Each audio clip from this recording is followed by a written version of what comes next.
আসসালামু আলাইকুম। একটা রেসিপি নিয়ে চলে এসেছি, লাড়ু বানিয়ে দেখাবো। এই জন্য যা যা লাগে সব নিয়ে চলে এসেছি। এখানে তিল আছে ডিবাটা, এখানে চাল নিয়ে চলে এসেছি, বাদাম ছাড়ানো হচ্ছে। তারপরে দেখাচ্ছি বানিয়ে কিভাবে বানাই। এবার কড়াইটা বসিয়ে দিলাম ভাজার জন্য। এবার কড়াইটা বসিয়ে দিলাম, কড়াইটা তেতে গেছে, চাল দিয়ে দেবো এবারে ভাজার জন্য, লাড়ু পাকাবো। এই জন্য দিয়ে দিলাম, যা হয়ে গেছে যে এইভাবে এবার নামিয়ে নেবো। গুলা দিয়ে দিলাম লাড়ুর জন্য, ভেজে নেবো।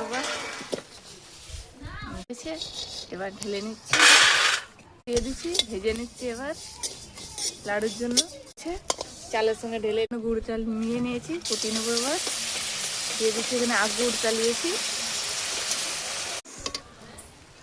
চিটটা হয়ে গেছে, এরকম চিট হয়ে গেছে। এবার দিয়ে দেবো, চিট হয়ে গেছে। একটু চিট হলে তোমার লাড়ুটা জয়েন হয়ে থাকবে। দিয়ে দিলাম,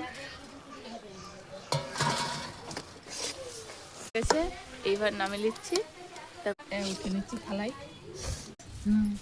এইভাবে যে পাকাচ্ছি, এরকম হালকা গরম থাকি পাকিয়ে নিতে হবে। এইভাবে